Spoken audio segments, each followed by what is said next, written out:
Alors aujourd'hui, on va s'intéresser à un sujet assez fascinant. Comment la programmation, qui était le domaine des informaticiens, est devenue un outil absolument indispensable dans les labos de biologie.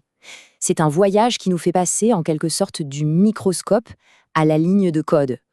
Et oui, c'est vraiment la question de fond. Pourquoi est-ce qu'un biologiste, qu'on imagine plutôt avec une blouse blanche et des éprouvettes, passerait des heures et des heures devant un écran noir à taper du code? Ça paraît contre-intuitif, non? Eh bien, comme on va le découvrir, loin d'être une corvée, c'est devenu une nécessité, et une nécessité assez surprenante. La première raison, et c'est la plus évidente, c'est pour pouvoir gérer un véritable déluge de données. Faut bien se rendre compte que la biologie d'aujourd'hui, elle génère des montagnes, des téraoctets d'informations. On parle de milliards de points de données qu'il est juste physiquement impossible d'analyser à la main. Deuxième point, le code permet de donner un sens à tout ce chaos. C'est un peu comme un traducteur. Il prend des listes de chiffres complètement abstraites et les transforme en structures 3D complexes. On peut alors voir des molécules, les faire tourner, les étudier, presque comme si on pouvait les toucher du doigt. Et enfin, et c'est peut-être le plus important, c'est que le code, ça accélère la découverte de manière spectaculaire. On peut identifier des cibles pour de nouveaux médicaments, tester des hypothèses à une vitesse qui était tout simplement inimaginable il y a quelques années, et ça, au final, ça mène plus vite à des résultats concrets, des résultats qui peuvent, oui, sauver des vies. Donc voilà le topo. La biologie a radicalement changé.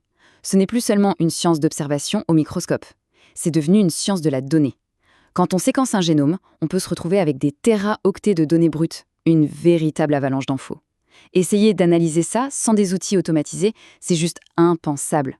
Le code, c'est devenu le nouveau langage, la nouvelle grammaire de la découverte. Bon alors, comment on s'y prend? Apprendre à coder, c'est un peu comme apprendre une nouvelle langue. Ça peut faire peur au début. Mais la bonne nouvelle, c'est que le langage Python, lui, est réputé pour être assez simple, avec une syntaxe très claire, très lisible. Alors commençons par la base de la base, le concept le plus fondamental. Ok, le premier mot de vocabulaire, c'est une variable. L'idée est toute simple. Imaginez une boîte, une bête boîte en carton. On prend une étiquette, on écrit X dessus, et on la colle sur la boîte. Et dans cette boîte, on met quelque chose, par exemple le chiffre 2. C'est tout. À partir de maintenant, chaque fois que le programme croisera l'étiquette X, il saura qu'il doit ouvrir la boîte et prendre ce qu'il y a dedans, c'est-à-dire le chiffre 2. Voilà, c'est ça une variable. C'est littéralement une boîte à infos. Ah, et d'ailleurs, petite anecdote amusante. Le nom Python, ça ne vient pas du serpent, non, pas du tout. Ça vient en fait d'un hommage à la troupe d'humoristes britanniques, les Monty Python. Le créateur du langage, Guido von Rossum, était un fan absolu. C'est un petit clin d'œil sympa qui nous rappelle que même les outils scientifiques les plus sérieux peuvent avoir des origines un peu décalées. Ok, maintenant qu'on a nos boîtes, nos variables, on passe à la vraie magie du truc, l'automatisation. Parce que, soyons honnêtes, aucun scientifique n'a envie de compter à la main les 4 millions de lettres d'un génome de bactéries. Ce qu'on veut, c'est pouvoir dire à l'ordinateur « Écoute, fais-le pour moi, et vite !» Et pour ça, l'outil de base, ce sont les boucles. Alors, une boucle, comment ça marche? C'est simple. On définit un bloc d'instructions, un groupe de tâches qu'on veut répéter, et en Python, la façon de définir ce bloc, c'est super visuel. On décale juste le texte vers la droite. C'est ce qu'on appelle l'indentation. Et attention, ce n'est pas juste pour faire joli, c'est un ordre direct pour l'ordinateur. Ça lui dit, tout ce qui est décalé ici, c'est un bloc. Tu vas le prendre et tu vas le répéter encore et encore pour chaque élément que je te donne. Et si on regarde à quoi ça ressemble en vrai code Python, eh bien, on voit que c'est presque de l'anglais. On lit littéralement « for base in sequence », donc pour chaque base dans la séquence, et ensuite, le bloc décalé dit ce qu'il faut faire. Print base, donc affiche cette base, et taille égale taille plus 1. Ajoute 1 au compteur de taille. C'est cette clarté, cette simplicité qui rend l'automatisation si accessible et si puissante. Un autre truc génial avec Python, c'est qu'il est malin. Il comprend le contexte. Prenez le signe plus. Si on lui donne 2 chiffres, comme 2 plus 2, il sait qu'il doit faire une addition et il nous donne 4, logique. Mais si on lui donne du texte, ce qu'on appelle des chaînes de caractères, comme 2 plus 2, là, il ne fait pas une addition. Il les colle l'un à la suite de l'autre et ça donne 22. C'est super important cette capacité à s'adapter parce que ça veut dire qu'on peut utiliser les mêmes symboles intuitifs pour faire des choses très différentes. Allez, on monte d'un cran. On passe maintenant au vrai champ de bataille, les données brutes. Imaginez la scène. Un scientifique récupère des données d'une expérience. Souvent, ça se présente sous la forme d'un fichier texte gigantesque.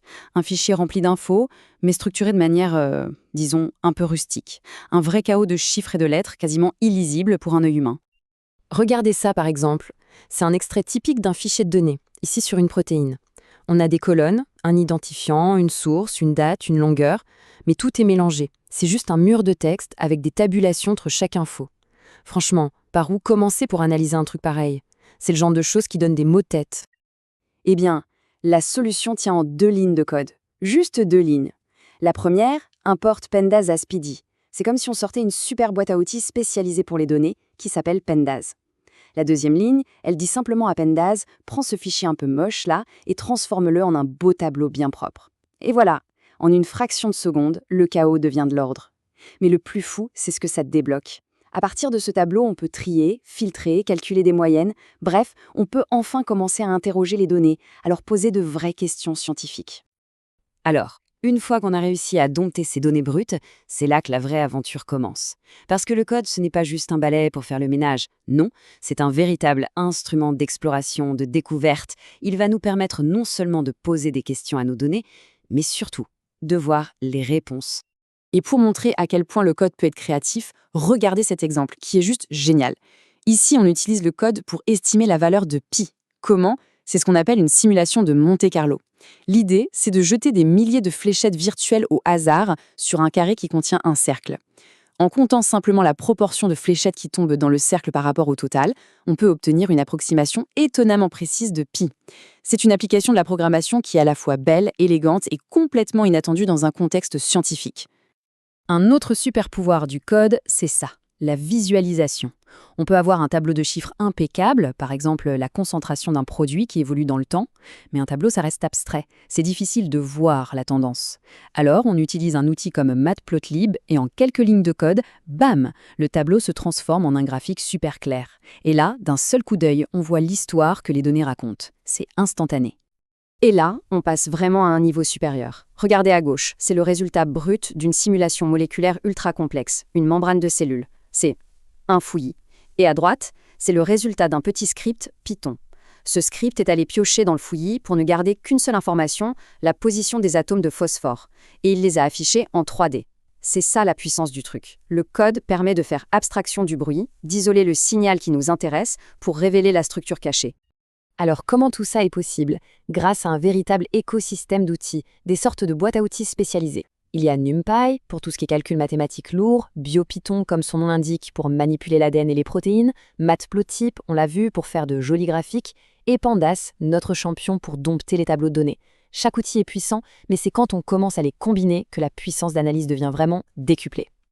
Et on va terminer avec une pensée, une sorte de mise en perspective. Pendant des siècles, le microscope a été l'outil qui a permis de révéler un monde totalement invisible à l'œil nu. Aujourd'hui, on fait face à un autre type d'invisible. Les motifs, les corrélations, les secrets cachés au cœur de milliards de points de données. Alors, la question qu'on peut se poser, c'est le code n'est-il pas en train de devenir le microscope du XXIe siècle, l'instrument qui nous permet de zoomer non plus sur les cellules, mais sur les données, pour y faire les grandes découvertes de demain? C'est une question qui reste ouverte.